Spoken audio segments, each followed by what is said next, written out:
వైద్య చికిత్స ఖర్చులతో ఆర్థికంగా ఇబ్బందులు ఎదుర్కొంటున్న పేద మరియు మధ్యతరగతి కుటుంబాలకు ముఖ్యమంత్రి సహాయ నిధి ఒక గొప్ప భరోసాగా మారుతుందని కాకినాడ సిటీ ఎమ్మెల్యే వనమాడి కొండబాబు పేర్కొన్నారు. కాకినాడ నగరంలోని స్థానిక జగన్నాథపురంలో ఎమ్మెల్యే కొండబాబు స్వగృహంలో శనివారం నిర్వహించిన కార్యక్రమంలో సీఎంఆర్ఎఫ్ ద్వారా మంజూరైన చెక్కులను లబ్ధిదారులకు ఆయన చేతుల మీదుగా అందజేశారు. ఈ సందర్భంగా ఎమ్మెల్యే కొండబాబు మాట్లాడుతూ అనారోగ్యంతో ఆసుపత్రుల చుట్టూ తిరుగుతూ వైద్య ఖర్చుల భారంతో సతమతమవుతున్న పేదలు మధ్యతరగతి కుటుంబాలకు ముఖ్యమంత్రి నారా చంద్రబాబు నాయుడు మానవతా దృక్పథంతో అండగా నిలుస్తున్నారని అన్నారు.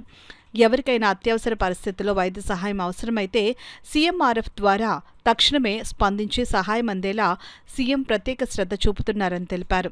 ఆరోగ్య ఆంధ్రప్రదేశ్ లక్ష్యంగా కూటమి ప్రభుత్వం ముందుకు సాగుతోందని, ఈ దిశగా విద్య, వైద్య రంగాలకు అత్యంత ప్రాధాన్యమిస్తూ ప్రజల సంక్షేమమే ధ్యేయంగా పనిచేస్తుందని ఎమ్మెల్యే పేర్కొన్నారు. సీఎంఆర్ఎఫ్ నిధుల కోసం వచ్చే ప్రతి అర్జీని ముఖ్యమంత్రి చంద్రబాబు నాయుడు స్వయంగా పర్యవేక్షిస్తూ ఆలస్యం లేకుండా లబ్ధిదారులకు ఆర్థిక సహాయం అందేలా చర్యలు తీసుకుంటున్నారని చెప్పారు. ప్రజలు కష్టకాలంలో ప్రభుత్వం వారి పక్కన నిలబడమే నిజమైన పాలనకు నిదర్శనమని ఆయన వ్యాఖ్యానించారు.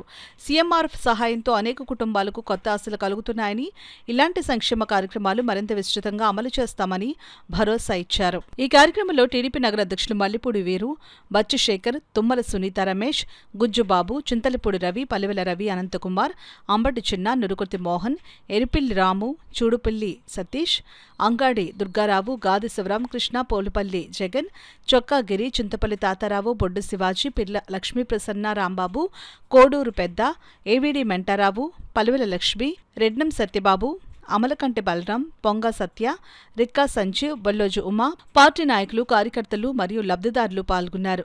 చాలా ఇబ్బందులు పడుతున్నారు మాకు చెప్పడం ప్రజలు. అలాంటి విషయాన్ని ముఖ్యమంత్రి చంద్రబాబు దృష్టికి తీసుకెళ్తే ముఖ్యమంత్రి సహాయ నిధి నుంచి సీఎం రిలీఫ్ ఫండ్ ఇస్తున్నారు.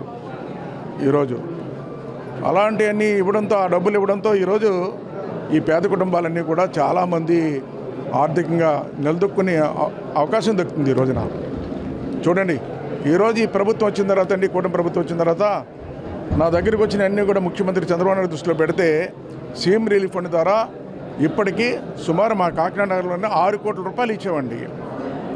ఎక్కడెక్కడికి ప్రభుత్వ ఆసుపత్రి వైద్య సేవలు అందిస్తున్నాం, ఆరోగ్య కేంద్రాల ద్వారా వైద్య సేవలు అందిస్తున్నాం. వీళ్ళు అనుకోకుండా ప్రైవేట్ హాస్పిటల్లో జాయిన్ అయినప్పుడు, ఇబ్బందులు వచ్చినప్పుడు ఈ పరిస్థితులు వస్తున్నాయి. అలాంటి వాళ్ళకు కూడా ఈరోజు ముఖ్యమంత్రి చంద్రబాబు నాయుడు గారు సాయం చేశారు. ఈ సాయం చేసి పొందిన వారు అందరి తరపున, కాకినాడ ప్రజలందరి తరపున ముఖ్యమంత్రి గారికి ధన్యవాదాలు తెలియజేస్తున్నాను. ఈ సందర్భంగా తెలియజేస్తున్నా. ఈ చెక్కులు ఇచ్చేటప్పుడు అండి చాలామంది మా దగ్గరికి వచ్చి కళ్ళంట నీళ్ళు పెట్టుకుంటున్నారు. బాబు చంద్రబాబు నాయుడు గారికి చెప్పండి, వారు నిండు నూరేళ్ళు ఆరోగ్యాలతో ఉండాలి, వారు చల్లగా ఉండాలి, వారు ఉన్నారు కాబట్టి ఈ విధంగా ఈ పరిపాలన చేస్తున్నారు కాబట్టి మాలాంటి వాళ్ళకి మేలు జరుగుతుంది, వారికి చెప్పండి అని ప్రత్యేకంగా చెప్తున్నారని కూడా ఈ సందర్భంగా తెలియజేస్తున్నా. ఏదైనప్పుడు కూడా ఈ రాష్ట్రాన్ని ఒక ఆరోగ్య ఆంధ్రప్రదేశ్గా తీర్చిదిద్దాలన్నది ముఖ్యమంత్రికి చంద్రబాబు నాయుడు గారు ఆలోచన, ఈ కుటుంబ ప్రభుత్వం ఆలోచన. ఏమండి కంటిన్యూ ఉండుంటేనండి చంద్రబాబు నాయుడు గారు మధ్యలో ఆయన లేకపోవడం, 5 సంవత్సరాలు మళ్ళీ వేరే వాళ్ళు ప్రభుత్వం రావడం, వైసీపీ ప్రభుత్వం రావడం, ఇలాగా గ్యాప్ రావడంలో ఈరోజు హాస్పిటల్ ఎక్కడ కూడా అభివృద్ధి చేయలేని పరిస్థితులు ఏర్పడుతున్నాయండి. ఉదాహరణ చెప్తాను, కాకినాడ జనరల్ హాస్పిటల్ ఉంది మా కాకినాడ నగరంలో. ఎప్పుడో గత 60-100 సంవత్సరాల క్రితం కట్టిన హాస్పిటల్. అలాంటి దాన్ని అభివృద్ధి చేయాలని చెప్పండి చంద్రబాబు నాయుడు గారు ఆ రోజు మా ప్రభుత్వం ఉన్నప్పుడు 500 పడకల హాస్పిటల్ ఇస్తానండి, బెడ్స్ కట్టడానికి శంకుస్థాపన చేసి మొదలు పెట్టామండి. అలాంటిది వైసీపీ ప్రభుత్వం వచ్చిన తర్వాత, జగన్మోహన్ రెడ్డి ప్రభుత్వం వచ్చిన తర్వాత హాస్పిటల్ అట్లా వదిలేశారు. ఇంకా దాన్ని పట్టించుకునే సందర్భాలు లేవు. అలాగే అనేక ప్రాంతాల్లో ఈరోజు ఈ ప్రభుత్వం వచ్చిన తర్వాత మళ్ళీ అవన్నీ మొదలుపెట్టి ముందుకు తీసుకెళ్ళడం జరుగుతుంది. ఏదైనప్పుడు కూడా ఈ రాష్ట్రంలో ప్రతి ఒక్కరు ఆరోగ్యంగా ఉండాలి, ఈ రాష్ట్రాన్ని ఆరోగ్య ఆంధ్రప్రదేశ్కి తీర్చిదిద్దాలన్నది ముఖ్యమంత్రి చంద్రబాబు నాయుడు గారి ఆలోచన ఈ సందర్భంగా